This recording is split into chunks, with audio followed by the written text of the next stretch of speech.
அபி ராகவ கூட்டிட்டு போய் ஹாஸ்பிட்டல்ல சேர்க்குறாங்க. சேர்த்த உடனே அவரு நல்லா ஆகுறாரு. அவ்ளோ சந்தோஷப்படுறாங்க அபி. "இங்க பாருங்க, உங்கள பார்க்கும்போது எனக்கு எப்படி இருந்தது தெரியுமா? என்னால தாங்கவே முடியல. உங்கள குழிக்குள்ளேருந்து எடுக்கும்போது எனக்கு என் மனசு எப்படி இருந்தது தெரியுமா?" அப்படின்னு அபி சொல்றாங்க.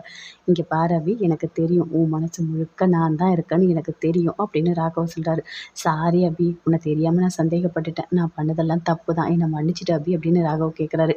அப்படியே முத்தம் குடுத்து, "இங்க பாருங்க, உங்க மேல எந்த தப்புமே இல்ல. நீங்க தான் எல்லாமே எனக்கு." அப்படின்னு அபியும் சொல்றாங்க. 2 பேருமே சேர்ந்து பயங்கர சந்தோஷமா இருக்காங்க. "இங்க பாரு அபி, இது எல்லாத்துக்குமே காரணமே அந்த முரளியா இருக்கும்னு எனக்கு டவுட்டா இருக்கு." அப்படின்னு சொல்லிட்டு ராகவ் சொல்றாரு. "எப்படி சொல்றீங்க?" அப்படின்னு அபி கேட்குறாங்க. "இல்ல, அவன் வந்து விவேக்கோட ஆளுன்னு சொன்னான். ஆனா எனக்கு ஏதோ ஒரு டவுட் இருக்குது." அப்படின்னு சொல்லிட்டு ராகவ் சொல்றாரு. "ஆமாங்க, எனக்கும் இருக்கு. அந்த முரளியோட வேலையா தான் இருக்கும். எப்படியாவது அக்காவ காப்பாத்தணும். அவன் ஏதாவது பண்ணாலும் பண்ணிடுவான்." அப்படின்னு அபி சொல்றாங்க. "இங்க பாரு, நாம 2 பேருமே சேர்ந்து வளகாப்புக்கு கண்டிப்பா போய் ஆகணும். நீ போய் டாக்டர் கிட்ட பேசு போ." அப்படின்னு ராகவ் சொல்றாரு. அதே மாரி அபி போய் கேட்குறாங்க. "ராகவ கூட்டிட்டு போலாமா?" அப்படின்னு சொல்லிட்டு.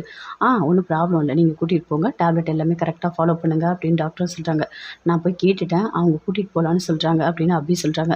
"சரி அபி, நம்ம சீக்கிரமா வீட்டுக்கு போலாம். இங்க பாரு, நல்லா புரிஞ்சுக்கோ. இப்ப நடந்த எதையுமே நீ வீட்ல சொல்லக்கூடாது. அதுவும் அக்கா கிட்ட எதுவுமே சொல்லக்கூடாது. பாட்டிலாம் தாங்கவே மாட்டாங்க. புரியுதா?" அப்படின்னு ராகவ் சொல்றாரு. "இல்லங்க, நான் எதுவுமே சொல்லவே மாட்டேன்." அப்படின்னு அபி சொல்றாங்க. "சரி வாங்க போலாம்." அப்படின்னு சொல்லிட்டு 2 பேருமே சேர்ந்து வெளிய அனு, ஆகாஷ் எல்லாருமே இருக்காங்க. 4 பேருமே சேர்ந்து வீட்டுக்கு போறாங்க. வீட்டுக்கு போனோனே அப்படியே பார்க்குறாரு. பார்த்தோனே அப்படியே கோவமா வருது முரளிக்கு.